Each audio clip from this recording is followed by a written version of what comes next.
তোমার আকস্মিক বিদায় আমাদের কাছে অবিশ্বাস্য ছিল। সংবাদটি শোনার পর চারিদিক যেন অন্ধকার মনে হচ্ছিল। ভূমিকম্পের মতো যেন পায়ের তলার মাটি কেঁপে উঠেছিল। কোনো পরিস্থিতিতেই তোমার মধ্যে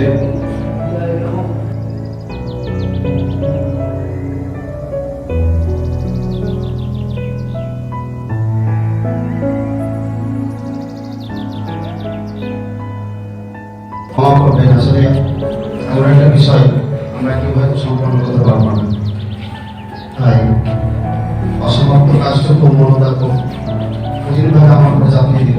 আমি জানি না আমি আমার মতো করে করছি।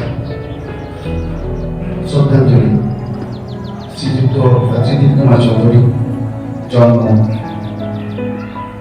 জুলাই 4 তারিখ 1958, মৃত্যু এপ্রিল 21, 2019। তোমার আকস্মিক বিদায় আমাদের কাছে অবিশ্বাস্য ছিল। সংবাদটি শোনার পর চারিদিকে যেন অন্ধকার হয়ে উঠেছিল। ভূমিকম্পের মতো পায়ের তলার মাটি কেঁপে উঠেছিল। কোনো পরিস্থিতিতেই তোমার মধ্যে কখনো বিরক্তির ছাপ প্রকাশ পায়নি। তোমার মর্যাদাপূর্ণ উপস্থিতি আমাদের কাছে অভিভাবকের মতো ছিল। আমাদের প্রতিটি অনুষ্ঠান সূচিতে তোমার উপস্থিতি ছিল সুনিশ্চিত। বয়সের তারতম্যকে পেছনে ফেলে সকলের সাথে মিলেমিশে যাওয়ার আনন্দ থেকে আমাদের বঞ্চিত করল।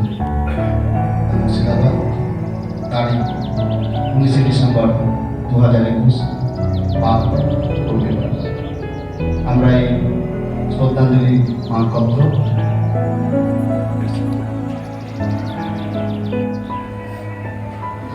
এখানে এসেও নিজের মনের ভাব প্রকাশ করতে পারবো সবার সাথে। এখানে ভালো থাকতো, আমি এটুকুই জানি। ওইখানে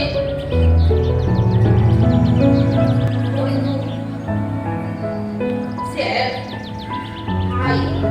ভাইকে পেয়েছিল, ওর মনের মতো সাথী ছিল এখানে, ওই আমি বলতে পারবো।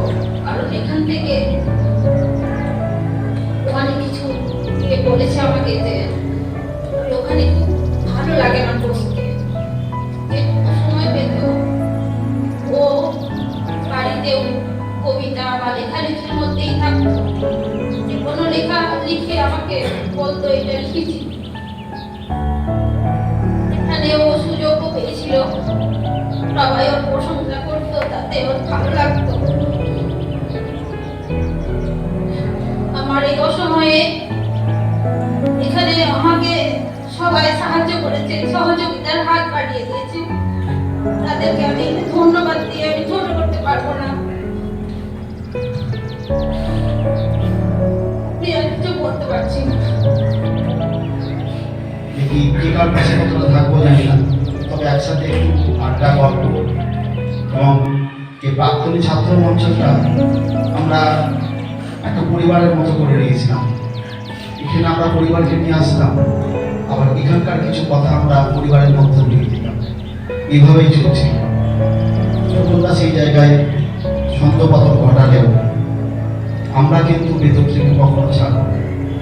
তাই আমাদের প্রত্যেকটা অনুষ্ঠান বা কর্মসূচিতে আমরা বেদত্রীকে আগামী সমস্ত দিনের জন্য আহ্বান করে রাখলাম।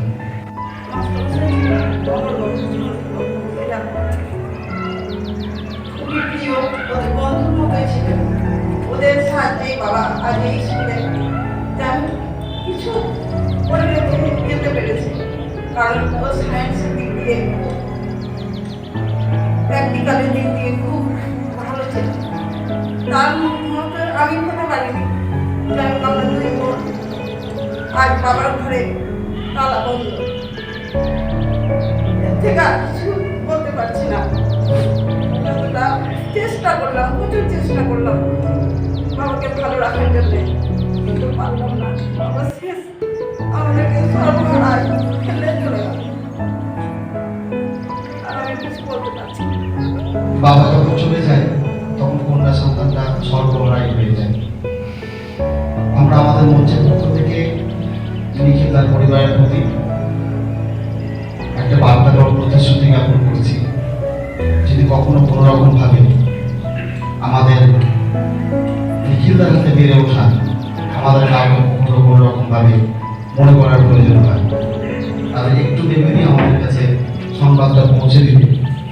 আমরা নিখিলদার বিদেহী আত্মার প্রতি কিছুটা সেবা করা বা গুরু দক্ষিণা দেওয়ার সুযোগ পাবো।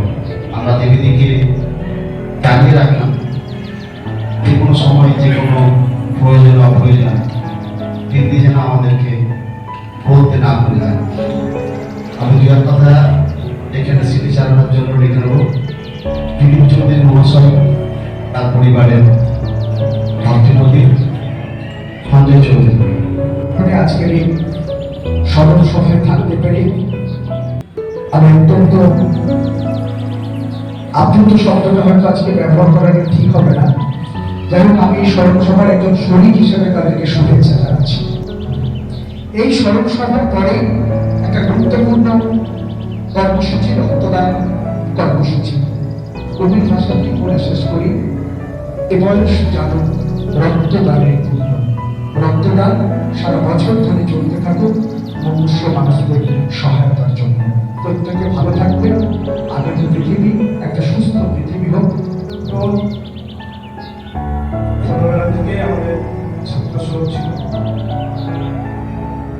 তার সঙ্গে স্কুল চলাকালীন যতটা আমার সম্পর্ক ছিল বাইরের জগতে সেইভাবে হতো না। তবে আমার সঙ্গে মাঝে মধ্যে বাজারে দেখা হতো, কথাবার্তা হতো, কুশল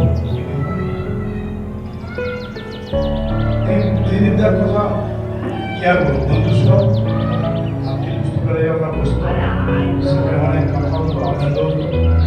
আরেকটা প্রধান শিক্ষকের দরকার ছিল, সেই স্থানটি আমাদের লিখিত করতে। তারপরে যেটা এখানে পেলাম যে ছাত্র ছাত্রীদের কাছে শুধু আমাদের কাছেও তিনি প্রিন্সিপাল, আমাদেরকেও তিনি শাসন করতেন। যার জন্য আমরা ওই প্রিন্সিপাল এই কাজটি যা করা দরকার সেই কাজটি বেশিরভাগ নিখিলদাই করে দিতেন। কিন্তু সেই শাসনের মধ্যে যেটা সেও ছিল। যাই হোক, এইভাবে কাটছিল।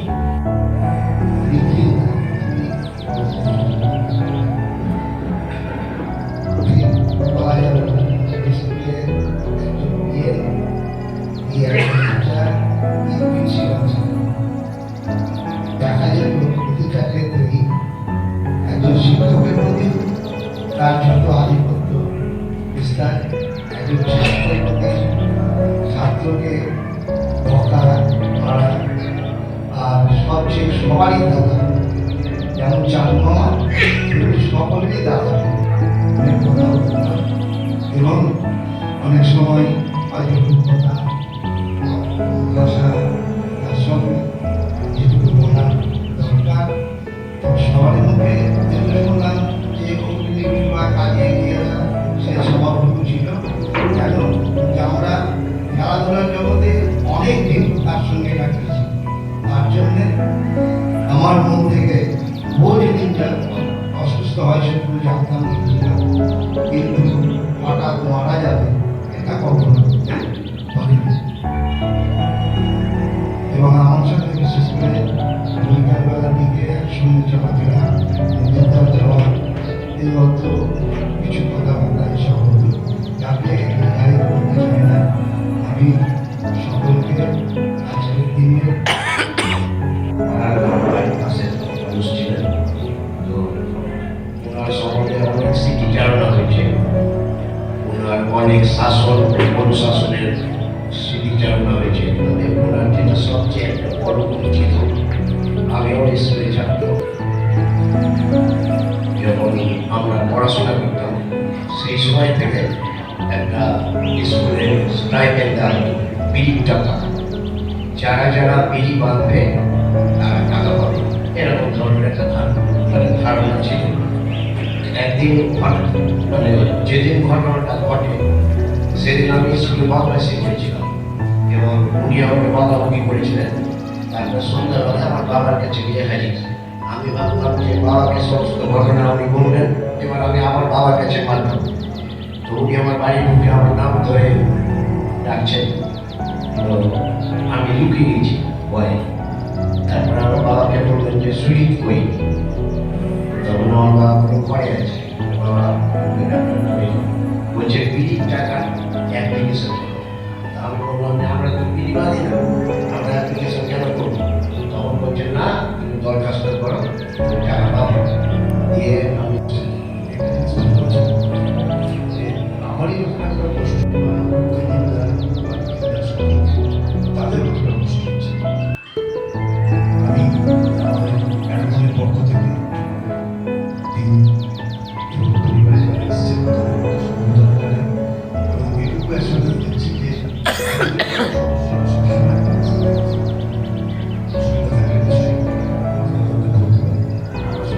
সবাই যে আপনাদের পরিবারে যাদেরকে হারিয়েছি সর্বধর্মতাই পাশে বলেছি যে আজ থেকে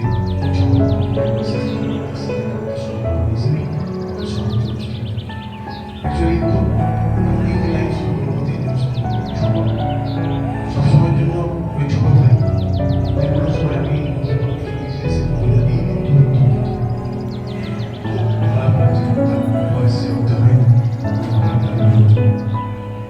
দিদিটা আমার অ্যাকচুয়ালি এই ধরনের তাদের বাড়ি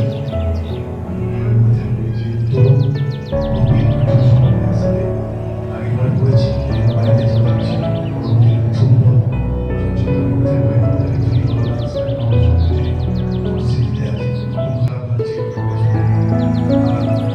সম্বন্ধে বিভিন্ন দুষ্টিটা করে স্কুলে আমার এই স্মৃতিটা সবসময় মনে আছে সঞ্জয় মেমোরিয়াল ক্লাব এবং ফ্রেন্ডস ক্লাবের ফুটবল খেলা থেকে সেই খেলাটা দেখার জন্য সে সময় ফুটবল খেলা। তো জীবেন্দ্রবাবুর কাছে অ্যাপ্লিকেশন করেছিল, তো অ্যাপ্লিকেশন সেই সময় পেন্ডাল যাতে স্কুলে ছুটিটা পাই। যে মুহূর্তে আমি ছুটি অ্যাপ্লিকেশন নিয়েছিলাম স্যারের কাছে এগুলো ওখান থেকে চলে আসে এসে বলতে স্যার বড় সময় ছুটি সঞ্জয় আর পেট ব্যথাটা যেটা ছিল না সেই পেট ব্যথাটা আমার ছিল আমি যে ডেজিগনেশনে কাজ করতেন স্কুলে কিন্তু সেই ডেজিগনেশনের উপরে তার স্কুলকে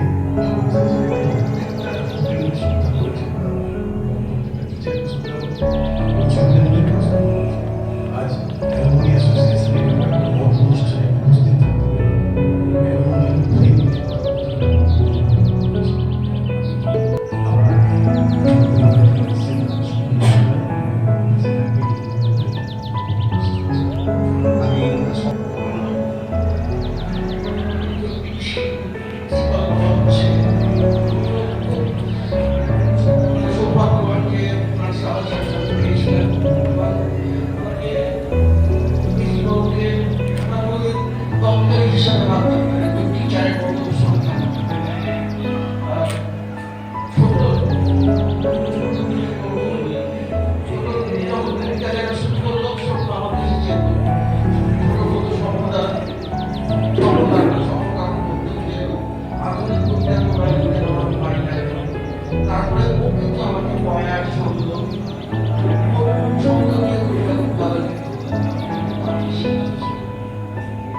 বাঁচতে হয়েছে, মেনে নিতেও হয়েছে।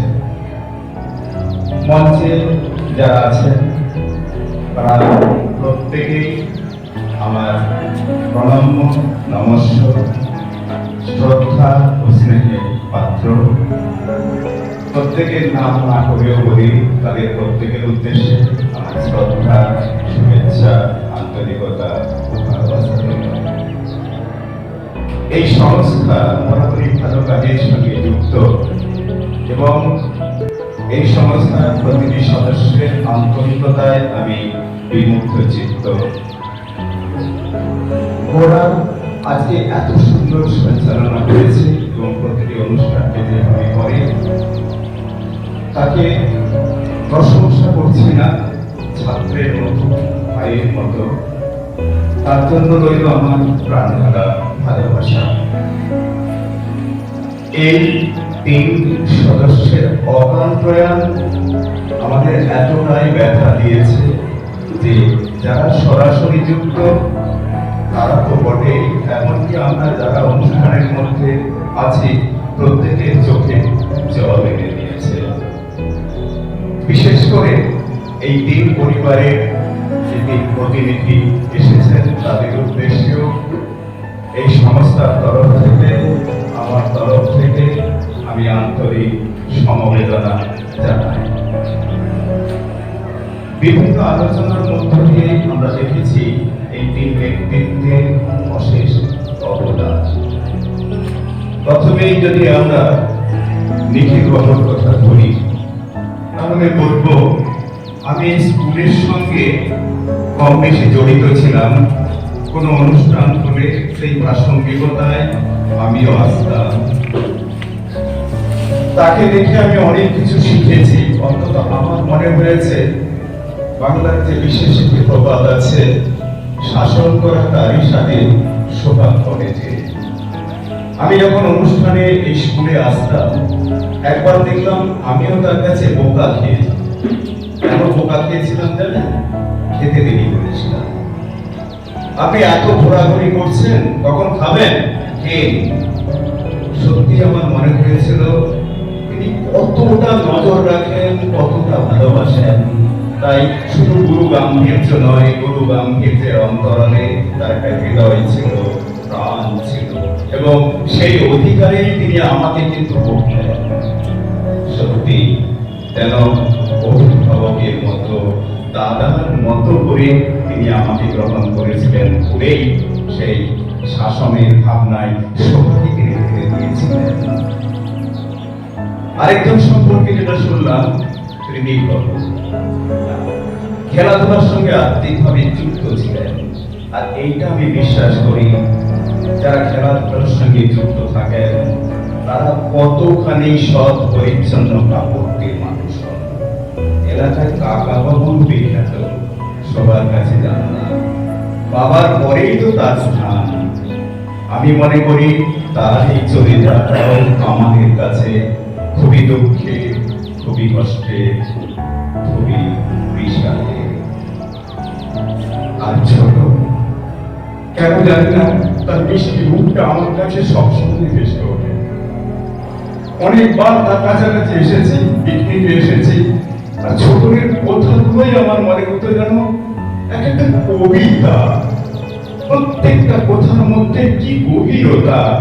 হঠাৎ করে কোনো কিছু বলতে বললে একটা নিপুণ কবিতা, শব্দগুলোকে সাজিয়ে সাজিয়ে তাজমহল বানিয়ে দিতেন, কবিতার তাজমহল।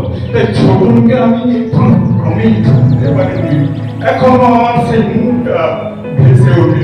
আজও বলছিলাম, ছোট তুই চলে গেলে।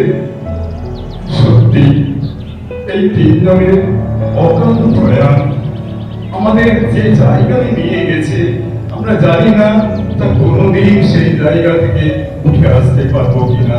তবু আমি বলি, ওনারা চলে যাননি, ওনারা আছেন, ওনারা থাকবেন। ওনাদের কাজে, ওনাদের সৃষ্টিতে, ওনাদের আচরণে, ওনাদের ব্যবহারিক সৌজন্যে, ভদ্রতায়, ওনাদের দায়িত্ব পালনে, ওনাদের নিষ্ঠায়, ওনাদের অতীত থেকেই আছেন ধরে নিয়ে অনাগত ভবিষ্যতে থাকবেন। এইরকম একটি প্রত্যাশা আমাদের প্রত্যেকের মধ্যে থাকলো। আমি পারছি না, তাই বাকরুদ্ধ হয়ে যাচ্ছি। এমনভাবে যুক্ত হয়ে গেছি এই সংস্থার সঙ্গে এবং এই দিন ব্যক্তিত্বের সঙ্গে, যার পরিপ্রেক্ষিতে আমার মনে হচ্ছে আমি বোধহয় বাক্যহার হতে চলেছি। তবুও মানতেই হচ্ছে, কিছু বলতেই হচ্ছে। একেবারে অনুষ্ঠানের শেষের দিকে আমি এসে গেছি এবং এই মুহূর্তে আমি চাচ্ছি আপনারা যারা আজকে এই স্মরণ সভায় এসে হাজির হয়েছেন তারা প্রত্যেকেই উঠে দাঁড়িয়ে 1 মিনিটের জন্য নীরবতা পালন করুন।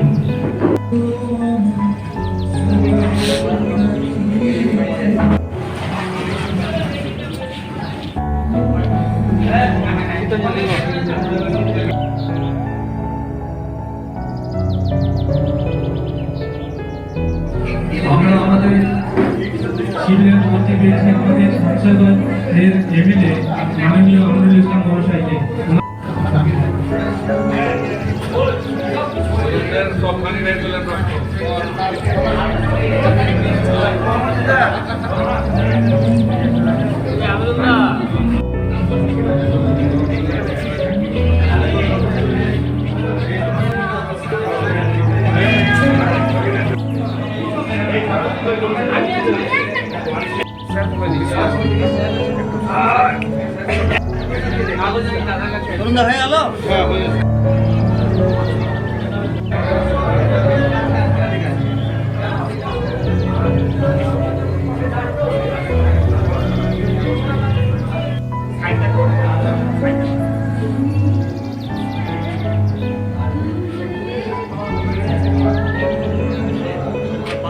যে এই রক্তদান শিবির 19 তারিখ, এই রক্তদান জীবনদান, এই রক্তদানকে আরও আমরা কিভাবে এগিয়ে নিয়ে যেতে পারি, মানে কোন বার্তা দিলে সমাজের কাছে আরও যুবতীরা এগিয়ে আসবে।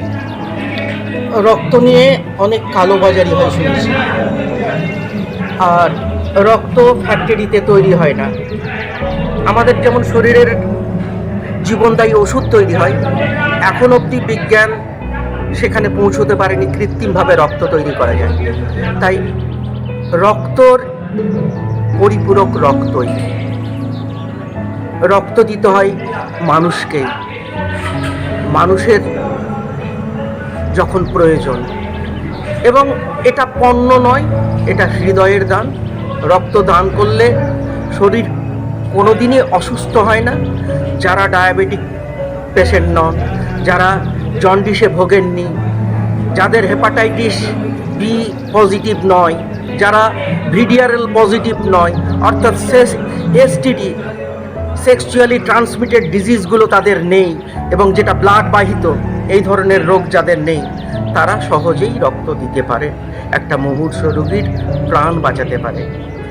এবং আমি আজকের দিনে বলবো যে আমাদের যে 130 থেকে 40 কোটি ভারতবাসী, অথচ আমরা দেখি যে ব্লাড ব্যাংক রক্ত শূন্যতায় ভুগছে। আমরা সচেতন নই। আমরা যদি প্রত্যেকে এই রক্তদান মহতি যজ্ঞে এগিয়ে আসি এবং আমরা যদি রক্তদান করতে পারি, আমরা একবার রক্তদান করলে 3 মাস পর আবার রক্ত দিতে পারি। রক্তদান করলে আমাদের শরীর থেকে যে পরিমাণ রক্ত যায় তা পূরণ হতে খুব বেশি হলে 21 দিন সময় লাগে। তবু আমরা 3 মাসের মধ্যে আবার রক্ত দিতে পারি, এবং রক্ত দিলে আমাদের শরীরে নতুন নতুন রক্তকোষ তৈরি হয়, এবং যা আমাদের শরীরে ডিফেন্স মেকানিজমকে আরও শক্তিশালী করে, আরও রোগ প্রতিরোধ ক্ষমতা বাড়ায়। তাই রক্তদান করলে দুর্বল হয়ে যাব, অসুস্থ হয়ে যাব, এই ধারণা ভুল। রক্তদান করলে বরং আরও বেশি শক্তিশালী, আরও বেশি সুঠাম হওয়া যায়। তাই দেখবেন বিভিন্ন সমাজসেবী, স্বেচ্ছাসেবী, খেলোয়াড়, কুস্তিগির এরা কিন্তু রক্ত দেয়, এবং সেই রক্ত দিয়েও কিন্তু তারা সোনা জেতে বিশ্ব জয় করে। তাই আমি সকল মানুষের কাছে, বিশ্ববাসীর কাছে, বিশেষ করে আমাদের ভারতবর্ষে যেখানে রক্ত দিলে দুর্বলতা হয়, এই ভাবনাকে দূরে সরিয়ে বলবো সকলেই এগিয়ে। ধন্যবাদ। আজকে উদ্যোগে এখানে একটা রক্তদান শিবিরের আয়োজন করা হয়েছে। আমি ধন্যবাদ